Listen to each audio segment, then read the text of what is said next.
The hot surface of the sun radiates electromagnetic energy that spans the entire spectrum.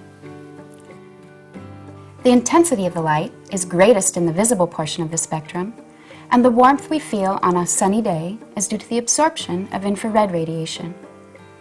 That warmth is energy. Conventional solar power uses that energy to heat water. The solar cells we will be discussing here convert that energy directly into electrical energy. It doesn't have to be a hot day. All we need is light. A clue to how they do this can be found by looking at the spectrum. A close look at the spectrum produced by the sun reveals thin darkened lines in the rainbow of the visible colors. These darkened lines are caused by atoms in the sun's and the Earth's atmosphere absorbing precise energies of light. These patterns of lines, like fingerprints, are called absorption spectra. The understanding of how atoms absorb and emit light reveals secrets of the electronic structure of the atom and is crucial for our discussion of the modern silicon solar cell.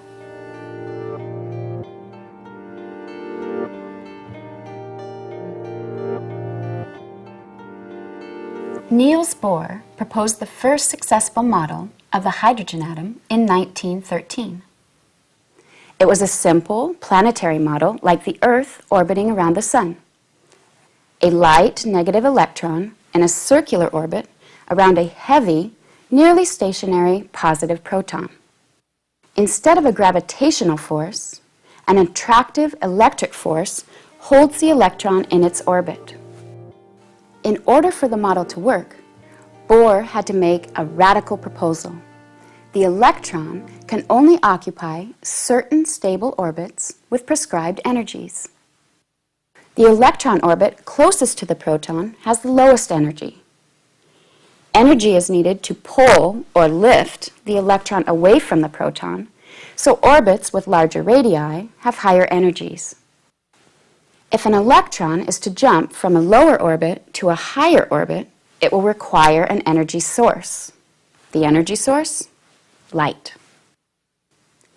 The electron can absorb a photon of light and use all of that photon's energy to jump from a lower energy orbit up to a higher energy orbit. Conversely, when the electron falls, it will emit all of its extra energy as a corresponding photon of light. It is simply conservation of energy. The energy of the photon is completely absorbed by the electron, allowing it to jump to the next energy level. Only particular photons can give their energy to the electron. That photon's energy must exactly match the energy required for the electron to jump. You may remember that there is an inverse relationship between energy and wavelength. So we say that the electron absorbs a particular wavelength or color of light in order to gain the energy required to jump energy levels. Let's look at an example. Say that the electron is in the second energy orbit. It can absorb the energy of a red photon and jump to the third energy orbit. When it falls back to the second level again, it must emit a red photon such that the total amount of energy remains the same. Similarly, an incoming blue photon will excite the electron into the fourth energy orbit. If the electron falls back, it will emit a blue photon, and so on. The result? The hydrogen atom can absorb photons of light with particular wavelengths, or energy, and it can also emit photons of light with those same particular wavelengths. So for an excited hydrogen atom, we would expect to see particular wavelengths of light produced as the electron falls back and emits photons of light corresponding to those energies. This emission spectra of hydrogen is exactly what we see. Notice that only particular wavelengths of light are emitted, wavelengths that correspond to the required amount of energy to jump between levels. Furthermore, Bohr was able to calculate the exact wavelengths of the spectral lines of hydrogen in the visible region of the electromagnetic spectrum. What does this have to do with the sun? The dark lines we have seen in the sun's spectra are direct evidence that hydrogen atoms are absorbing energy from the sunlight. Why? Because they match, line for line, the emission spectra of hydrogen produced in the laboratory. These spectral lines become a valuable tool that we can use to learn about the electronic structure of the atom. However, while Bohr's model was extremely successful of predicting the wavelengths of light in the spectra of hydrogen, it failed to predict the light spectra in an atom with more than one electron. That success would have to wait for the birth of quantum mechanics.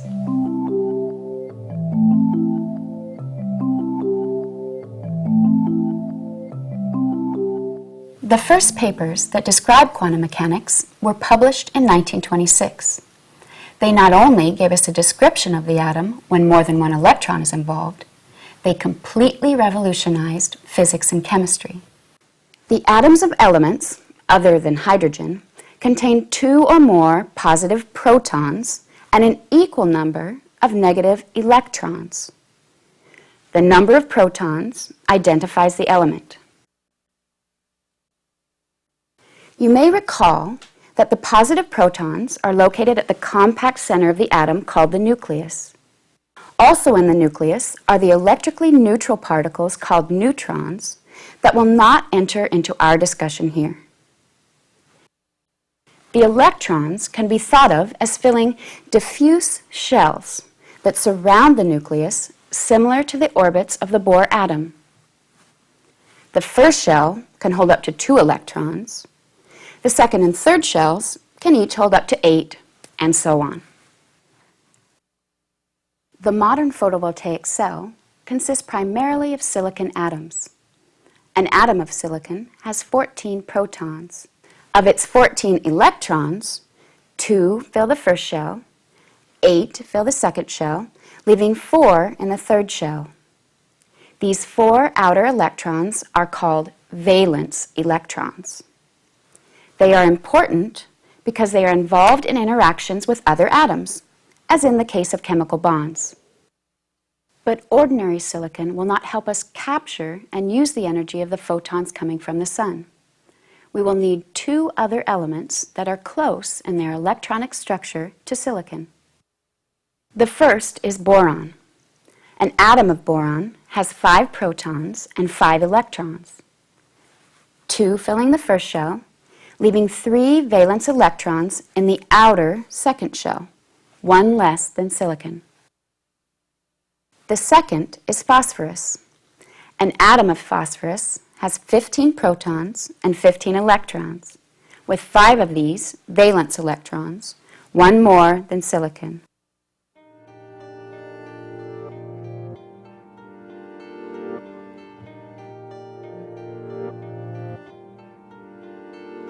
If we bring 2 atoms close together, the valence electrons from each atom will be attracted to the positive nucleus of the other atom. Pairs of valence electrons get shared between the atoms, 1 from each atom. This is the basic idea of a covalent molecular bond. Molecules are often represented with ball and stick models. The balls represent the atoms, and the sticks represent the bonds formed between their valence electrons. Molecular bonds not only hold atoms together to form molecules, but they are also responsible for holding atoms together in a covalent crystal. An example of a covalent crystal is a crystal of carbon. It has 4 valence electrons and crystallizes in a tetrahedral pattern, forming a beautiful gem, the diamond. Silicon, too, has 4 valence electrons. In a silicon crystal, each atom bonds with 4 neighboring atoms in a tetrahedral pattern. True, the silicon cell may not be a beautiful gem, but a crystal of silicon forms the jewel of modern electronics and our photovoltaic cell.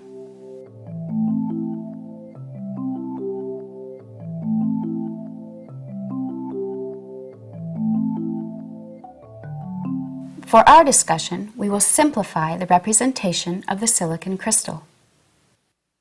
We represent the three-dimensional crystal flattened to 2 dimensions. Each silicon atom, with its 4 valence electrons shown, is bonded to 4 other atoms. If we view our flat crystal along the edge, we see what appears to be a simple row of silicon atoms. Pairs of valence electrons form the covalent bonds between the atoms. Collectively, they form the valence band. Unoccupied atomic orbits with higher energy merge to form the conduction band. These 2 bands are separated in energy, much like the regions between the allowed orbits in the Bohr model of the atom. This energy difference is called the band gap and refers to an energy interval where no electron is stable.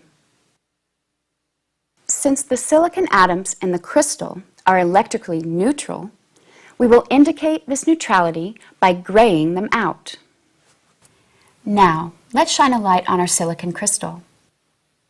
If the incoming photon's energy is insufficient, the electron will stay in the valence band.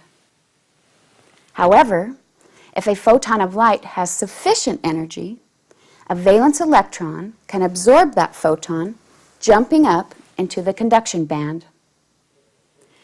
It just so happens that such photons are abundant in sunlight. When sunlight strikes the silicon crystal, the photons are absorbed by the valence electrons, promoting them to the higher energy conduction band. Why do we want electrons in the conduction band? If electrons are in the conduction band, they are free to move and therefore can carry an electric current. Now, because the region the electron left behind was originally electrically neutral, the loss of the negative electron leaves this region positive. The positive region is called a hole. We will color it red for its net positive charge. Remember, electrons are colored blue here to designate their negative charge. Note that the crystal is still overall electrically neutral, with the same number of positive charges and negative charges. However, electrons, once promoted, can spontaneously fall back into the hole in a process called recombination. If we are to use the energy of the electrons, now promoted into the conduction band, to power our electrical devices, we must first separate the electrons from the holes before they can recombine.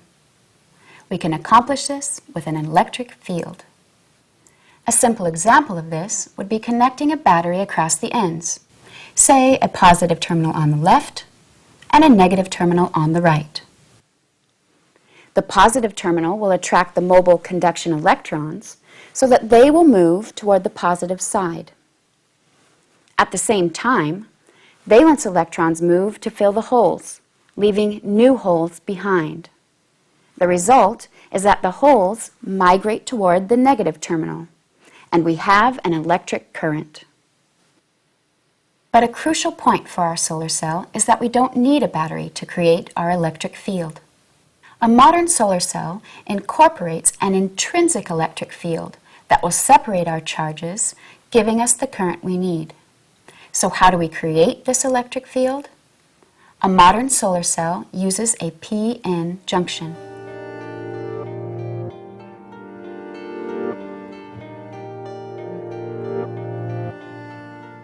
Look again at our flattened, electrically neutral silicon crystal. We again show this neutrality by graying it out. Doping is a process where small numbers of impurity atoms replace some of the silicon atoms in the crystal. One can make N-type silicon by adding impurities, such as phosphorus with 5 valence electrons, one more than silicon. When in the crystal, 4 of its valence electrons form complete bonds with neighboring silicon atoms. This leaves 1 extra valence electron that will orbit the phosphorus in a Bohr-like orbit at very low temperatures, but will diffuse through the crystal at ordinary temperatures. A phosphorus atom is called an electron donor because it donates an extra electron to the silicon crystal. Because the phosphorus atom has 1 more proton than silicon, it has a net positive charge. We will color it red to denote this extra positive charge.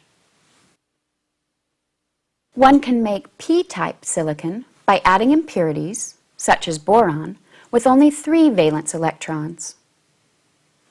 It forms only 3 complete bonds with the neighboring silicon atoms, leaving 1 incomplete. This incomplete bond has the ability to capture an electron, usually a nearby electron from the valence band.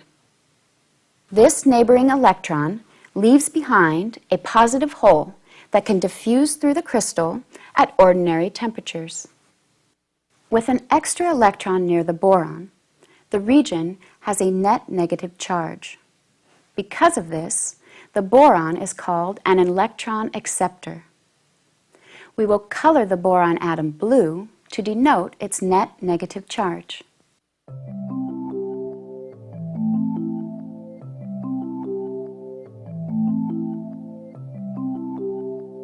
A p-type and an n-type silicon in contact with one another form what is called a p-n junction. Electrons from the n side diffuse across the p-n junction to the p side, and holes from the p side diffuse across the p-n junction to the n side.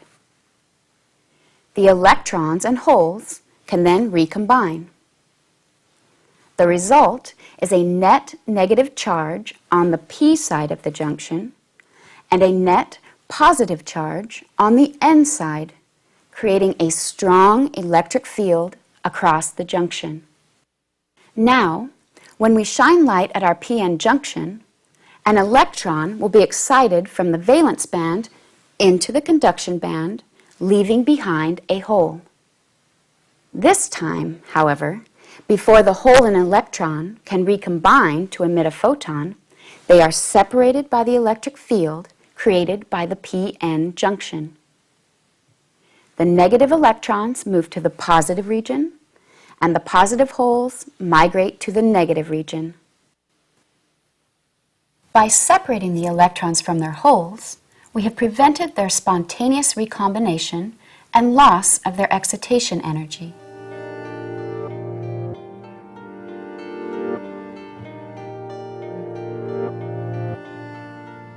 Now we have all of the pieces required to construct our silicon solar cell. We start with a metallic layer, which serves as an electrical contact and as a substrate to support the rest of the cell. A thin wafer of boron-doped p-type silicon is laid down. Phosphorus is then diffused into the top surface, forming a p-n junction very near the top. With the p-n junction near the top, most of the sunlight will easily reach the junction. An anti-reflective coating is sprayed on the front surface to cut down on lost reflected light. Finally, front surface contacts are made to collect the electrons arriving from the junction. This grid is constructed with as few contacts as possible so that the p-n junction isn't shadowed too much.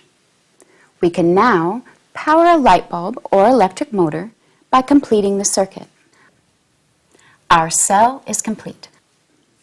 Photons of sunlight pass through the thin N layer. In the junction, their energy can be absorbed by electrons and excited into the conduction band, leaving behind positive holes. But before these can recombine, The electric field in the p-n junction separates them. The electrons move toward the front surface, and the holes move toward the back. Then they travel through the load and around to the bottom of the solar cell. The number of electrons that leave through the front contact is equal to the number of electrons that return to the back contact where they recombine with the holes. As more photons of sunlight are absorbed, electrons are excited into the conduction band and the process is repeated. No electrons are used up in the process. Photons give up their energy to create electron-hole pairs. The electrons give up their energy in the form of electrical power and return to the back contact of the cell where they finally recombine with the positive holes. It is simply conservation of energy, and the silicon solar cell should work, in principle, indefinitely. With no mechanical parts to break down, solar cells have operated in practice for 25 years or more.